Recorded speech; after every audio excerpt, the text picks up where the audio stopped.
Borat 2. Racism isn't as shocking anymore. So we have a plot and more racism.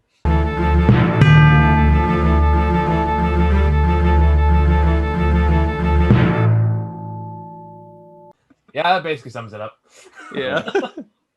All right. So, hi everyone. After like a week sabbatical to prepare for the oncoming doom that occurred this week,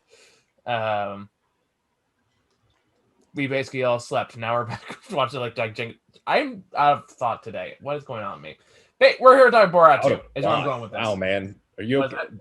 I had a train of thought, I lost it, and now I'm trying to get it back, and it's failing miserably. So I'm just going to start up and say, hey, we're here to talk about Borat 2. Have you been hydrating, man? I've been on a continuous stress bubble for the past few days. That doesn't answer my question. Have you drank enough water? I literally have a gigantic water bottle right next to my bedstand, and I just refilled it. So okay, all right, good. Just making sure you're not, actually dying. You win this round, hydration. Damn you, my weak, inferior body. But anyway, so I jumped on this the moment I could. It was supposed to come out on a Friday, but I saw it was available Thursday night, and I'm like, I'm watching this right now. now. So I guess we're talking a little bit about our relationship with the first Borat, because it did come out 14 years ago. Yeah. That's a good thing to stand on, because the first Borat was a really interesting thing, because a lot of people didn't know what it was when it came out. I find it really interesting that was Sacha Baron Cohen's, that was where he blew up. But I was familiar with Sacha Baron Cohen from the Ali G show, and the fact that Borat and Bruno both existed on the Ali G show as characters that he played. And this whole shtick that he did of trying to act like a weird anti-Semitic random Middle Eastern dude to try to get people to say weird shit and feel awkward was just a thing that he did normally on the show. So the fact that they were making a movie out of it kind of blew our minds, like me and my friends that were into the show, because we were like, how is this getting funding for a movie? This is awesome. This is going to be great. And we certainly didn't expect it to become the phenomenon that it did. So you had a much more personal relationship with the material when you were younger. Yeah, no, absolutely. I was a Sacha Baron Cohen fan before Borat, before it was cool. But really, no, this character was a side character on the Ali G show. Ali G was the main character, and then there was also Bruno. That's the thing. When Bruno came out, people were like, "Oh, so he's just come up with another." No, it's a trilogy. Yep. Ali G's In the House, which is totally just some random plot-based silly movie about Ali G. Borat, which is about Borat, and Bruno, which is more like Borat, but also just about the other character from the show. It all comes from the Ali G show.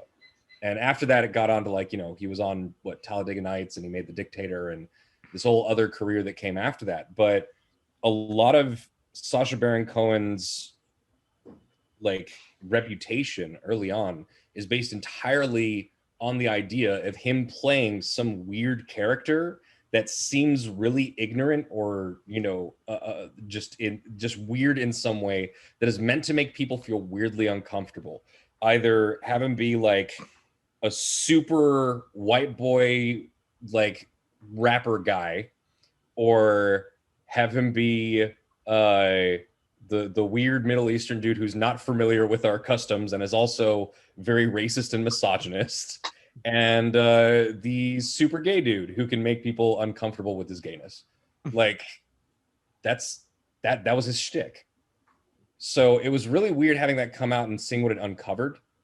What he was able to do with the funding and actually putting a plot into the movie and all that. But I really had to wonder what he was going to do when Borat 2 was announced. Yeah. But let's get to that after y'all talk about your things. What was your relationship with the first Borat movie? I fully expect Michael to just say I thought it was fine.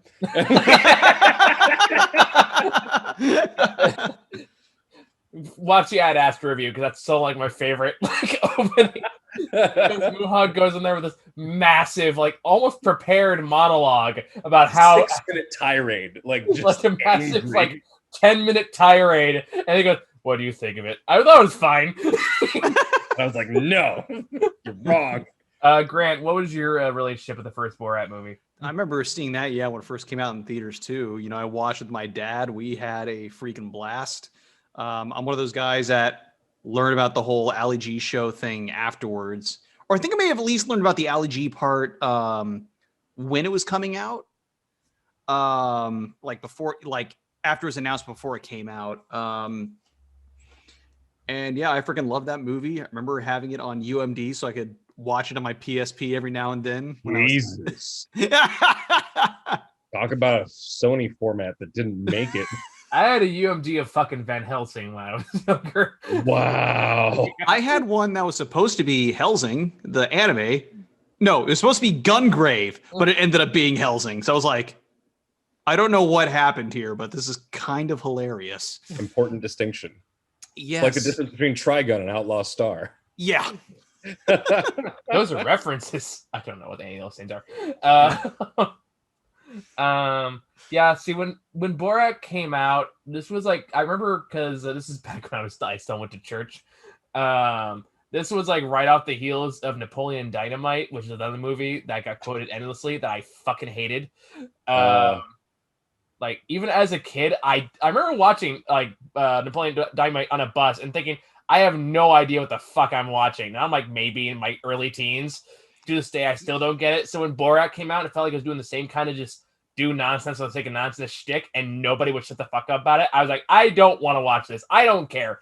Between that and Anchorman, I'm tired of this randomest comedy bullshit, and I just had none of it. So to this day, I've never seen the first Borat. Is where I'm going with this. What? Yeah. You didn't watch the first movie before going into this one? Everyone quoted the entire movie to me. I knew exactly what happened. That's like not watching Monty Python and the Holy Grail because some idiot in high school won't stop quoting the Knights of Ni at you. Or that the French too. Yeah. Like and granted, I used to do Monty Python quotes in high school here and there, but there was always that person who just I don't need to watch the first it. one. Huh? It's not like I need to watch the first one. It's not a complicated plot. Well, it's actually directly related. There's several things in the plot of I still Borat caught a good chunk of the references. And the rest I Googled. You won't know until you know, man. But anyway. I watched the sequel. My boy's not a fan of the first one. I still like Sacha Baron Cohen fine. You didn't see the first one. Exactly. I still like not be a fan if you haven't seen it. Wait, what I said, what did I say? You said you're not a fan of the first one after saying you hadn't seen the first one. Okay, touche, fair enough. Let me rephrase. This fucking guy. The first one did not interest me in any way. But now I'm older and wiser. I know more about the shticks, and now I watched the second one, and I liked it. Before you get all my ass. So here's something. The important thing to realize about, because it's been so long, there are probably a bunch of like kids who have, there are people who were 3 years old back then who are now 18 or 19 who are now watching Borat 2 with no context. So I think it's important to say that back when the first Borat came out, it was in the middle of the Bush era. Yeah. It was a few years after 9/11, so people felt kind of weird about Middle Eastern people. There was like,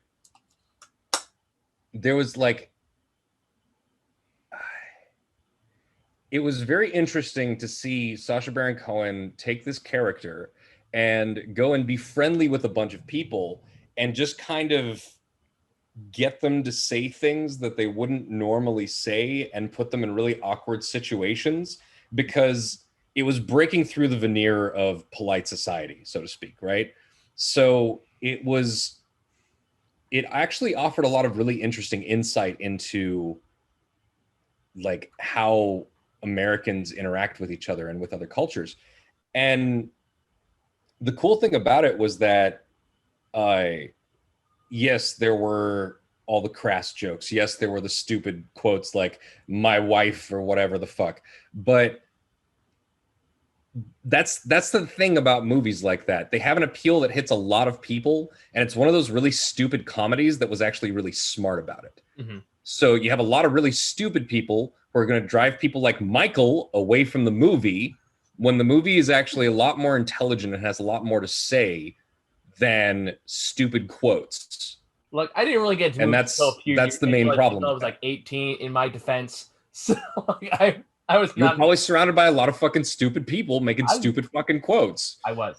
That's the thing. Like, there are a lot of people who will just take the dumb shit out of that, and they won't. Like, it reminds me when Orange Is the New Black came out, the first season.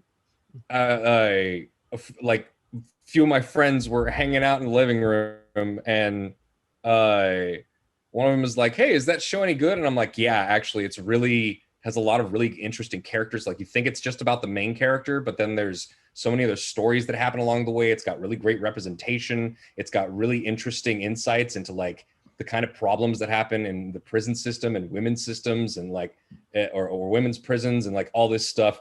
And I'm like, it's well written, it's funny, it's emotional, all this stuff. And then there's, the one fucking stoner dude, and he's like, "Yeah, and you get to see Donna's titties." Oh God. And I'm like, yes. Also, you get to see breasts. In case you've never seen breasts before, or you really want to see this one person's breasts, there's that. So clearly you were just hearing from the Donna's titties guys.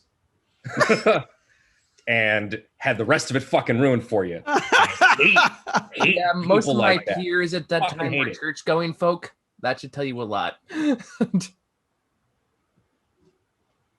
I would imagine they were more offended than actually like watching it and quoting the weird jokes. You would think, but not no. Yeah. No, but yeah. Anyway, let's transition towards the sequel. What are your general takeaways from this, guys? I enjoyed the hell out of this. It felt like a really natural progression from the first movie. Obviously, even if it didn't quite feel as, obviously with the first movie, there's a kind of like, stranger in a strange land feel, and that whole that in the first movie, Cohen sold kind of like a wide-eyed awe very naturally that was definitely endearing. And although that wasn't with this character here, that was really supplemented very well by his daughter, who... Oh, the daughter's great. Oh my God, she was... I can't remember her name. I just remember she's Bulgarian. Yeah, I know, right? I was like, she was freaking amazing. I love the chemistry between those two. And like how she sold it like so well. And the fact she was clearly having fun in this cringe-inducing poke fest. Like, it was funny. I was talking to my wife about it, who I somehow thought she was going to be more grossed out by it, but she actually liked it a lot too. See, I don't really know what to be grossed out by. You and I were talking about that earlier today. It's like there's not really a lot gross about it. Well, to me, also keep in mind levels of tolerance and ability to handle these things. Man, maybe, but and like it was actually the point I'm trying to make is the gross out humor. I was unexpectedly limited, more so than we thought. And like the worst thing was probably the dance, and we'll get to that later. Yeah, sure. Sorry, she's I forgot about the dance. I did not. It was one of the cringier moments of the movie. Although it was great seeing that one daughter call her dad out. Oh, yes. So fucking gross. She was like, really? He's like, it was a joke. And she's like, But like, you're disgusting. Yeah, this is a movie where I definitely Googled, is like, how much of this really happened? Yeah, that I was curious about. The only thing most I remember, of it did. There's like a couple bits that were like actually like fully staged. Yeah, I'm assuming like the delivery for one. And you can look it up. It's kind of hard to tell, but for me, part of the magic is like guessing. Yeah, there was definitely people who knew that they were in a movie, but they didn't know what kind of movie it was. Yeah, that's a lot of it. The only one that Janine, the black lady in the middle of the movie, she was telling me documentaries and everything. Also, one of the best characters. Janine's great. Out of the non-two main, but aside from the non-two main, but yes, I was actually going to mention them too. she said that she was told she would be in a documentary of some kind. Not yeah, like they told her she was going to be in a documentary that was only going to be shown in the UK. That's what they told her. Yeah. And I heard mixed reactions on how she responded afterwards. Like some say she felt betrayed. I was like, oh no, I never said that. And then, the place that were saying the betrayed thing was like the New York Post was the one that was reporting that. Apparently, though, they sent Vanity Fair the recording to back it up because they made an editor's note about it. It's like, I mean, either way, like I don't blame her either way, but I appreciate that. Like now she's taking the good spirits and I was gonna say, as kind of recompense. Well, that's always been one of the iffier sides of stuff like this. It's the whole tricking people into dubiously worded release documents. But I think there's only one part. So before you go on, Muha, I just want to mention this really quick. The only part that was 100% a bit, from my understanding, was when he encounters the Holocaust survivor. That was the only one they told her in advance, like, "Hey, this is what this is going to be." Probably just so they would become outraged, offended. Keep in mind, he is Jewish. Yeah. So he's gonna warn the other Jewish people, like, "Hey, I'm gonna come in dressed like this." Yeah. And apparently, he had to go through a few synagogues before finding one that was willing to do it. So I'm not surprised about.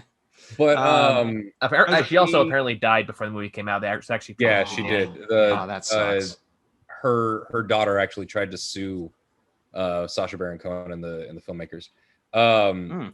But so the thing about the movie is that I think they knew the challenge of making a second Borat, and I was thinking about this from the moment I heard that another Borat movie was in the works, is that it's a different time. Yeah. The kind of thing that it would have been shocking to see someone say on film 15 years ago, like the level of racism or homophobia, it's a lot more not as shocking now. Yeah. And I remember in the era, but in the era of Trump especially, like it's not uncommon to see bold racists just flat out talking about murdering entire demographics that they don't like. It's not shocking anymore. It's not something that you can make a film out of and say, look, it's happening, and people will be just like, yeah, we know, like what. So the thing that they had to do with this one is build a narrative into it that was, one, going into more conservative spaces and freaking people out, instead of trying to get them to say weird shit. Two, was building a story into it that included, of all fucking things, character growth. Yeah, that's what I was gonna mention. That like there's actually like a thorough arc, and like actual heart and like relationships in this movie. Even with some people they kind of like tricked, quote unquote, into being in the movie that I was surprised by. Like you mentioned, like the babysitter.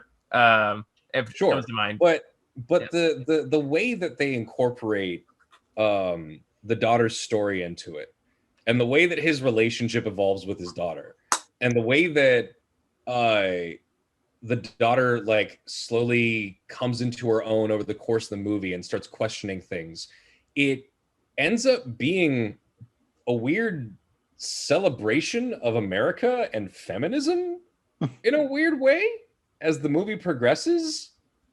And with the final sequence back in his village, I was really, it was kind of amazing. But I know quite a few people who cried at this movie because the way that the story progressed, like where it went with his relationship with his daughter, like the conflicts that arise and how they resolve, they were kind of powerful and they hit some people really hard. I did not expect a Borat film to make people cry with its wholesome, heartfelt feminist message. Like, and that's really impressive.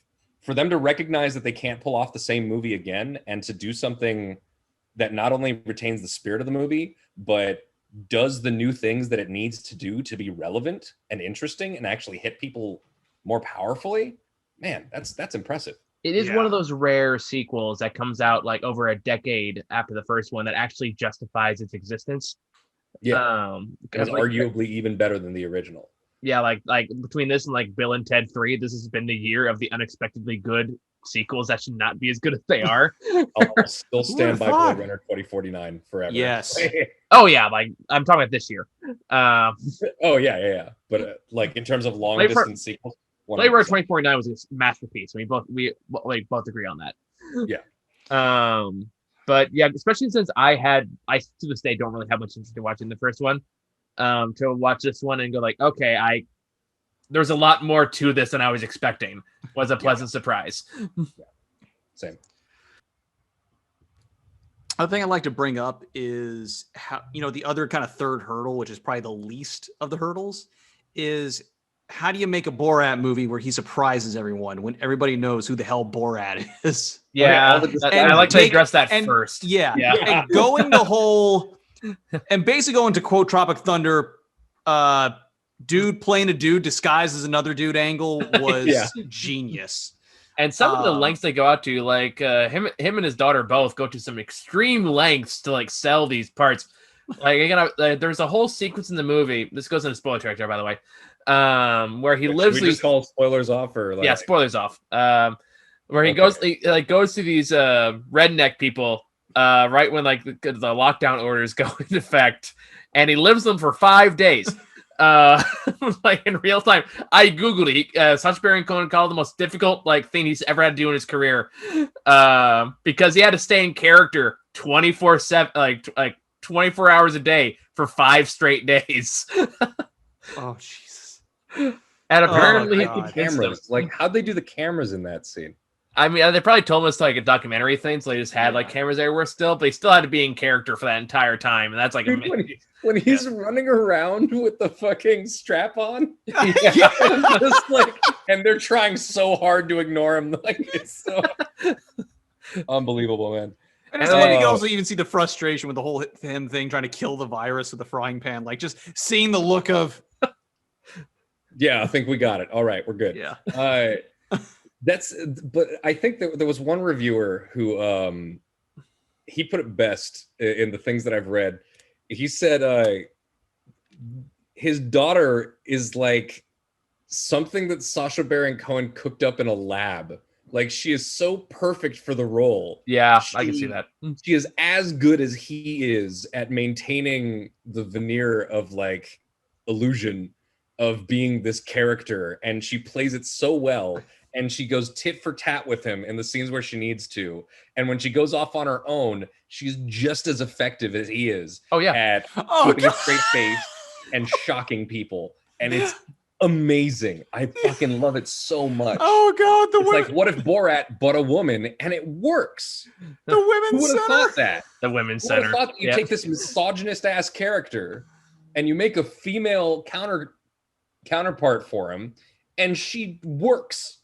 And it's, again, has the same level of just sheer commitment to the bit in everything she does, so you have to admire it. Like, again, as Grant was trying to point out, the women's center scene, where she goes on stage and talks about masturbation, discovering the ability of masturbation for the first time. Or the dance sequence. I thought it would eat my arm, but it didn't. It was such a complex scene too, because at least in terms of like how those were some complex emotions for those women to work through, I should say. Because on one hand, they love America and they believe in America and they think America is the best place ever, and are looking at this poor girl who has just come from some Middle Eastern country where she's convinced that if she touches herself, she's going to be swallowed up by her own vagina. And these women are watching her realize, like, overcome this backwater country's ways and teachings, and at the same time, so there's like this underscore of patriotism to it and everything, and like feminism, but at the same time they're very uncomfortable with what she's talking about. Oh God, the expressions. They clap for her, and then that one lady immediately says, like, please get her out of here, get her a cab or something. It's like, can someone get her an Uber? I mean, like, that's a pretty consistent theme through a lot of these situations. Like, even when Borat's living with the two guys, like, you could tell they actually like him and want to like help him out, but also help him write this horribly racist song. and are totally into these massive weird conspiracy theories.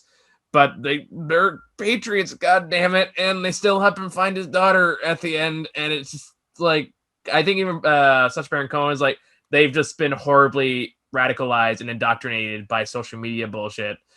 Which how much you want to take stock in that is really a matter of personal opinion. Here's another thing about that. I like that they did the song because that's actually a callback to something that wasn't in the first movie. I don't remember if it was an outtake I don't remember if it was from the show, like an outtake from the show or something, or if it was like just a scene that was deleted from the movie.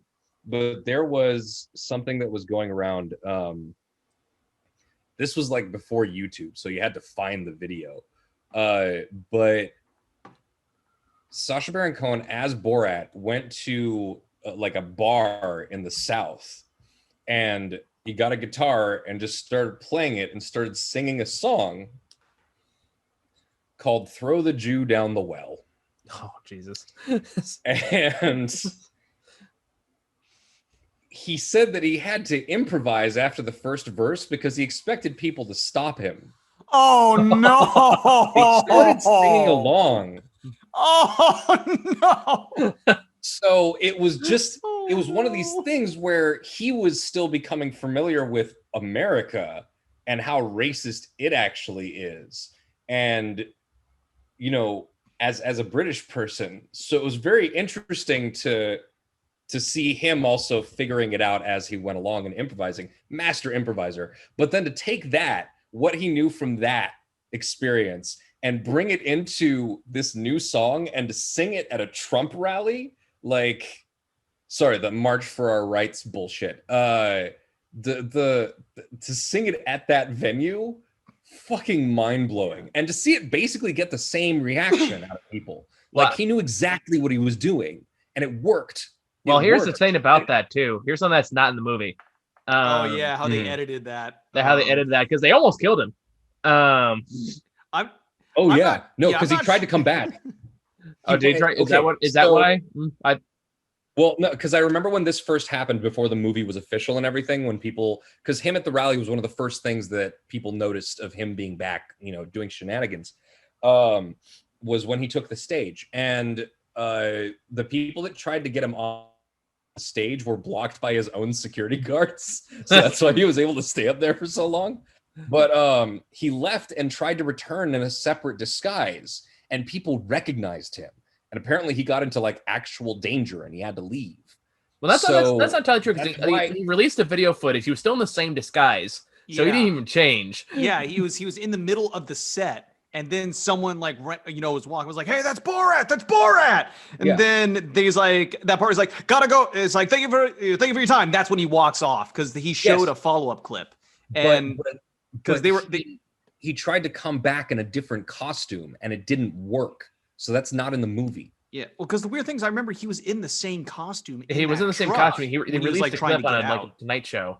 Yeah, no, I know, but I'm saying that in the original, like when it originally happened, he tried to pull off an additional bit in a different outfit. Okay, it didn't work. It's not in the movie. It's not included. Like, so it's like a separate time he did this. Yeah, no, it's okay. I thought you were like the same rally.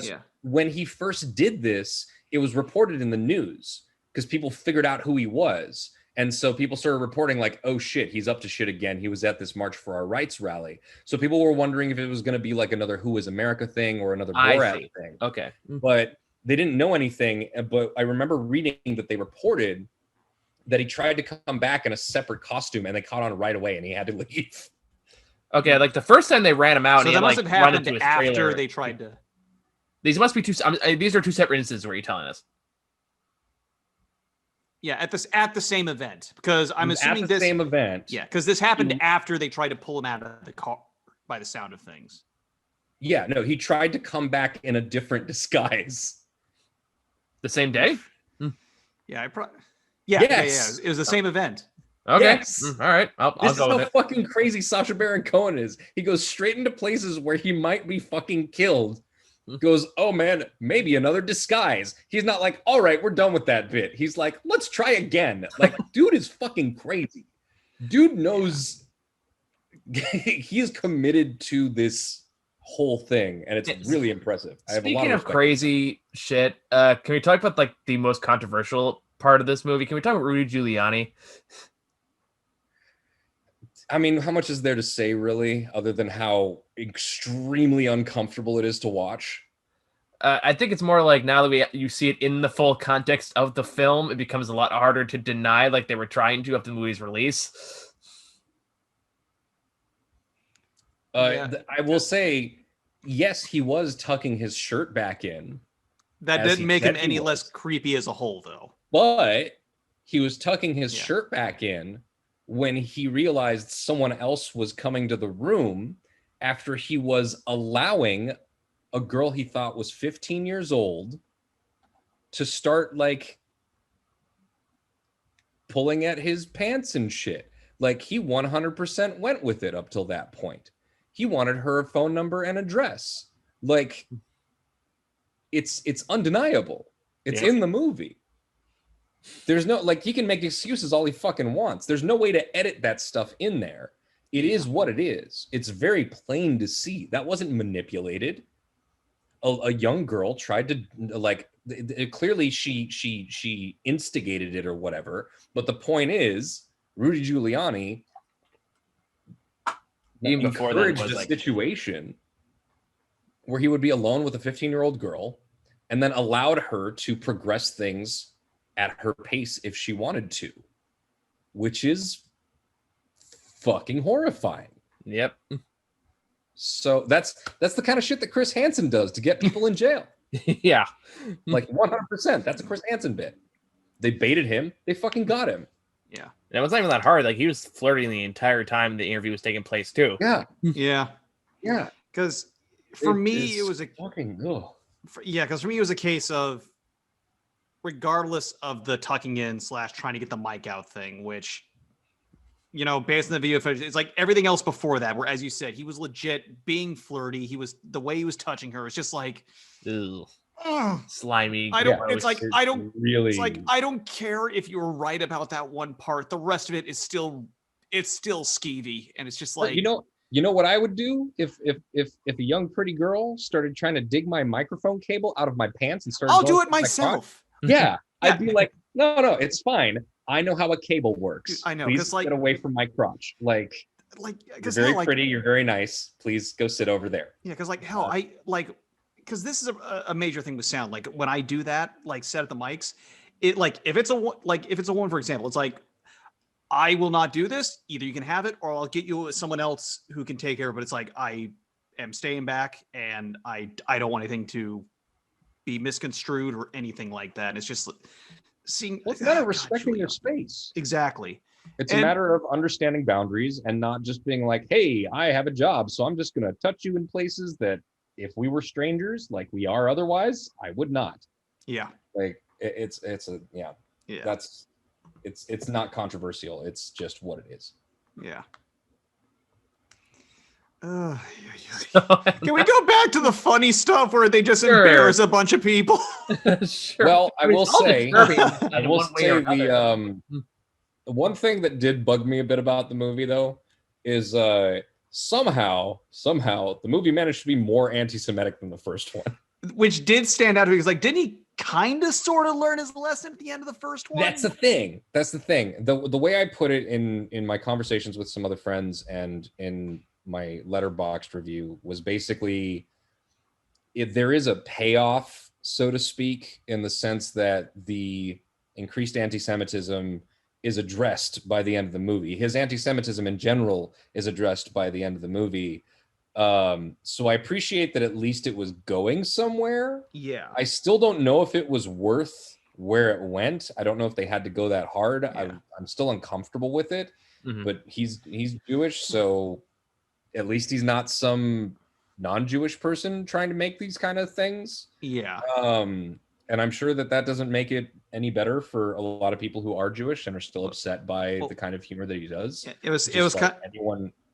Just because you're from a race doesn't mean that everyone from your race is going to be okay with the jokes you make about your race. It's kind of like that whole Roseanne Barr thing. for example. Yeah, I remember that whole deal where it's like she's Jewish, but yeah, as you mentioned, a lot of people got pissed off at that one with the oven thing. The cookies. Yes. Yeah, no, it's not. It's tasteless. It's not a funny joke. So I appreciate that there was a point to it, at least. I don't know if it was necessary to get to the point, but at least it wasn't just there for the sake of being anti-Semitic. Because anti-Semitism itself wasn't the point.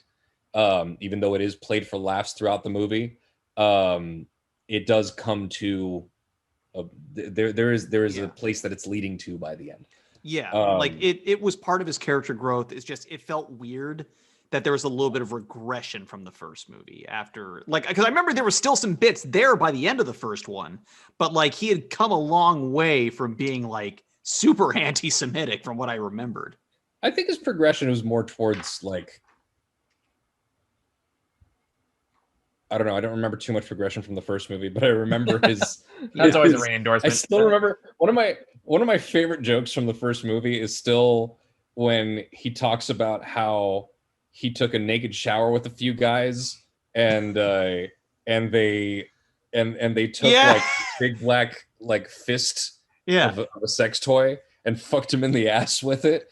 And the guy talking to him was like, yeah, those are homosexuals. And he's like, you're telling me the guys that I took naked sex with in the shower and fucked my ass with this thing they were gay? Yeah, it's like you're telling me he's person horrified. Yeah, it's like you're telling me person who stuck rubber fist up a noose is homosexual? And that's the part that's shocking. Like, those kinds of jokes are still it's funny. It's a good like one thing I was wondering while I was watching this was like how much of this story was planned when they started making this and how much it was like, oh well, I guess we have this footage. That's another thing. So the twist at the end. Yeah, like that was the big one. It's like there's no. I have to wonder, like, when did they start filming? How much of this was actually planned? That was really interesting. Like, I will say that also does. They just like film shit and see like how they can put it together. Yeah, that also has one of my favorite visual gags in the movie. No, my favorite visual gag in the movie, which is just the scientist like lowering a whole bat into the mouth of a beaker. It's just a whole bat. That made me laugh really hard. But yeah, no, they did a great job with like having a larger arc through the movie. In the first one, it was just like, oh, he's going to kidnap Pamela Anderson. Pamela Anderson. Pamela Anderson. There we go. He's going to kidnap Pamela Anderson so that he can marry her or something. He's going to kidnap her for his wife. And that's just the MacGuffin for him to go on all these crazy antics across the country. But this movie, it had actual plot threads and followed through on them. I was impressed. I will say I was surprised that whole thing with him dressed as Trump.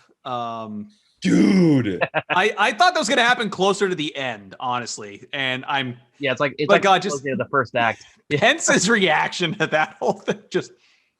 I'm shocked that I didn't, because with what we heard, like, because I heard about the March for Our Rights thing in the news, but that didn't get more widespread attention. Yeah, that got covered up. I'm assuming it's because the only people who are there that give a shit are Republicans. Like, no one else gives a shit about CPAC. It's like no one must ever know. Yeah, so it's much more easily covered up. But I'm shocked that I did not hear about the dude dressed up in a weirdly, eerily convincing Trump outfit. Right. Like, it doesn't look exactly like Trump, but it does look like a natural face. Weirdly. Yeah, like that was kind of freaking me out. I'm not gonna lie. Yeah, it was freaky. Yeah. And just carrying around this young girl over his shoulder. Yeah. Oh, probably the other stressful part of him was he had to wait in that thing for 5 hours, like in that bathroom for 5 hours. Oh yeah, because he had to wait for like Aaron to leave, didn't he? But no, he had to wait for Pence to get on stage. Whoa, that's true because you only really got one shot at that. Yeah, you can't let people see you in that outfit. Yeah, so I think he was in that he was in that stall the entire time. I think, like waiting and waiting. I had so much respect for this dude's craft, man. Like. That takes so much commitment. I fucking respect the hell out of that. That's amazing. I'm still convinced he should have got a nom for the first movie. and well, let's see if he gets it for this one. Yeah, I will defend that because the fact he fooled a freaking nation. He did, and he freaking deserves a nom for that. Yep. Or even I will totally defend that. I don't care what anyone says. Or even like he stayed in character. He was full method for that. He stayed in character. I actually have a friend who was working at the Metreon, right? And he confirmed, because one of the things that you hear if you read about how Sacha Baron Cohen did the first Borat was he stayed full method the whole time. He stayed in character. He never broke character to the point where he almost got arrested a couple of times because they got pulled over by cops for the bear. They got pulled over by cops and he stayed in character. He didn't go like, oh, we're trying to make a movie. He's like, oh no, we're just going to that. Unbelievable. But one of the other things is that he never washes the suit. He wears that suit for months and does not wash it. So I have a friend who was working the Metreon when they came around to do like the special release, and like people came by. Was that what they showed in the opening? Or? He came by as Borat. I do not know, but he came by as Borat and gave my friend a hug. And he said, dude, he smells so bad. just this aura of reek, just horrible. Oh, just amazing. Oh, that takes commitment. Yeah. I'll tell you, there have been a few times in my life where I have just neglected myself to the point where I'm like, "Ooh, all right, I got to do something about this." And that's, if it bothers you, you're at a point. Yeah. And that doesn't take too long. Now, to imagine a dude doing that for months in the same clothes, like, that's commitment. That is a discipline of mind and body that I can't help but respect. I will never aspire to it, but I respect it a lot. Yeah, like that's it. Like, nah, I'm good. Like, wonder if anybody pulled a Big Boss on him. Just whoosh. But yeah, no, good stuff. Borat 2, really good. I think I've said everything I want to say. I'm trying to think of some other standout moments in that movie, though. Because I'm thinking into the ending, but I don't want to like get too much into that because that's all self-explanatory. I mean, there's you mentioned there's pro-life clinic. Yeah, I was just going to bring that up. I was going to bring that the anti-Semitic cake that the woman had no issue whatsoever. Yes, writing on there. God. Or the Instagram influencer who just straight up says the game. she got fooled into that apparently. That's the debutante ball. I'm not sure how much I believe her, but that's what she says. Yeah, the debutante ball was interesting too, but I feel like the part in the pro-life clinic was the most uncomfortable for me, just because you watch the priest's face. I didn't find it funny. I just found it like this. I was disgusted by this man. Yeah. And they knew the joke that they were trying to make, and I knew that the way they were phrasing it was specifically to keep that joke going. Yeah. At the same time, it didn't make it fun, you know. It didn't reveal anything really important or interesting. It was just like, yeah, we know this guy is willing to overlook really horrible things because he's pro-life. It's like it's pedophilic incest, no big deal. I remember that was one of those cases I was cringe laughing. Like I buried my face in my hands and just curled into a ball kind of when I was laughing. Yeah, it was a little too cringe for me to laugh. Like, oh no. That's the one place where it went really over the line for me. Like, and it was more because of the guy than it was because of them. You know what I mean? Yeah. It was one of the cases where like I felt like I had to laugh. Like that was the only way I could maintain some sort of sanity. Yeah. It's just because, it's like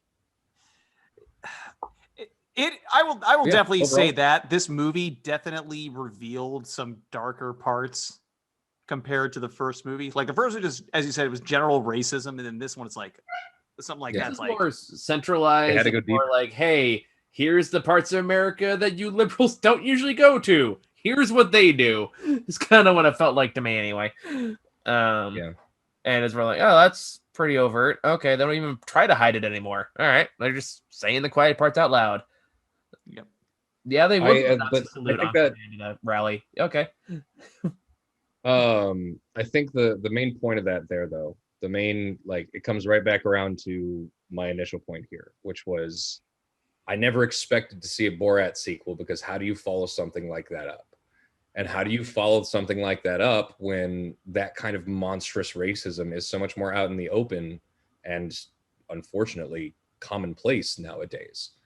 And they not only managed to do that, but they added more to it. They made it a more substantial movie. I mean, you guys have more context than I do, but yeah, I can see that.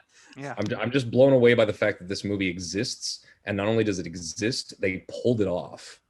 They nailed the landing. It's actually worth investing time into, which again, for a sequel over a decade late is pretty shocking. Yeah, and considering just like how people were kind of getting tired of Cohen's shtick, like between as each movie kind of came out, it was just and then also just shoots back up with this. Well, I mean, that's why I liked Who Is America, the Showtime series, because that was him returning to his roots. Because these movies started going downhill because it was just the gross out humor and everything. You had the Dictator and you had the Brothers Grimsby. Remember the Brothers Grimsby, Michael? Why do you gotta bring that up? That woke me up. Although I still remember one of my favorite things about the Brothers Grimsby was when what was it? There's one point where they straight up like throw a dog at a guy. They throw a dog at a guy.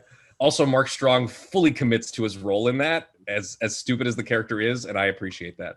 But the thing is that when Who Is America came out, he went back to the shtick of dressing up in weird outfits, disguising himself, and getting people to say shit by putting themselves in weird situations and asking them weird questions they wouldn't normally be asked, like putting them on the spot.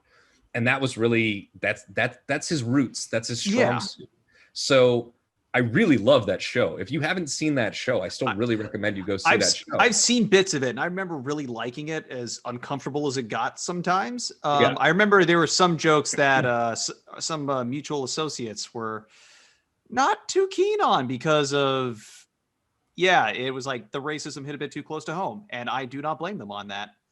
It's like,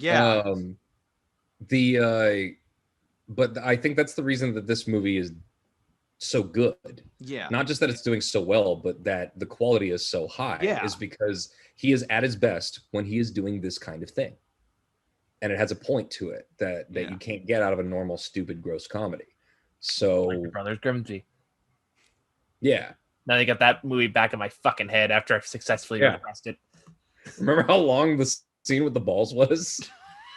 See, when that's not even the first thing that comes to my head. A throwaway gag because of the trailer. And it goes on for like a minute and a half. I had never seen that movie yet. Somehow, the moment you brought up Brothers Grimsby, I remembered Michael being pissed off about some balls, and I couldn't remember. It wasn't just the balls. It was there's a whole goddamn sequence in an elephant vagina where I was miserable about that. Yeah, it's like laughing his ass off, and then like this is the early matinee. I just woke up to watch this piece of shit. And I'm just like, I can't. Let's go to the details of this. Let's go to the details of this after we stop recording, because there's no need to subject the viewers of this. So watch your review of it. It's a few years old, but it's still pretty funny. I know, but there's no need to subject them to this in here. Like if you really want to know, go watch a review of it. We did it years ago. But Michael's pretty angry. It's one of those where I'm having fun because Michael's so angry. So it's a good one. That's a lot of our reviews, really. It's a decent amount. What gets more angry? Brothers Grimsby or Tyson from Percy Jackson? Oh my god! I don't even know. Then there's the fact level and tortures the things I forgot about. Because every time I bring it up, he remembers again that 50 Shades of Black exists. I know. This time I remembered. Well, that's because I brought it up like last week. Yeah. We're like doing that. There's been like 4 times I've mentioned it, and he's like, "Oh God, I forgot that existed." Dude, it's every time. It really is. Because I think I've seen so many bad movies. Though, Yeah. Things that get me mad though are like Ad Astra, like Astra or Exodus. What's another one? No, we were not mad about Exodus. We were both just sitting there defeated. Like, Yeah. I just Go remember back us and laughing watch it. I just remember us laughing our asses off at Gods of Egypt. Oh, Oh, yeah. man. Because the after least- no, because the You weren't there for that, aftermath. Muha. This is back when Camera 12 was still a thing. oh yeah. Wait, What was the aftermath? We'll should we tell me them? and Grant are miserable during the entire movie, and we go back to the car, and we get in the elevator, go down the bottom floor of the parking garage, and this woman and her son come up to us. So I guess all just got out of the same theater, and she turns to us, and she like this is like a little smirk, goes, "Gods of Egypt," like, and she goes, "Pretty good, huh?" And me and Grant like immediately cover our mouths. Like exactly what he's doing now, and we're looking at each other like, dude, shut up. We're trying really hard not just burst out laughing as we're in this elevator ride down. And she starts walking the same direction we are. We're trying our best to hold it. We're a little bit behind her. It's a little distance. The minute she gets to her car and we break away, we just lose it. We're like 5 straight. There's no accounting for taste, huh? Oh, she seemed like a nice lady. I didn't want to be rude, but Yeah, we didn't want to laugh at her and her kid. Hopefully she's not watching this. I'd be shocked. Yeah. Like this is the one she's seen. She waits like about 30 minutes to get to that point. It's like, oh, you son of a bitch! Yeah, right. I've been watching your videos for years, waiting for you to bring me back up. Realistically, probably be the son that would be watching the video. I have returned, like the villain in the first Kung Fu Panda movie. Anyway, I think we're good. Are we good? So. Yeah, we're good. We're good. We're going to tangentary, but yes, watch this movie. It's good. It was so good to have like a good sequel to like after kind of, seeing, as you said, just seeing Borat coming back to form. Yeah. Shockingly good. Yeah. As someone who is not a fan of the first Borat movie, I recommend. You haven't seen it. I know. I did that just to piss you off. It's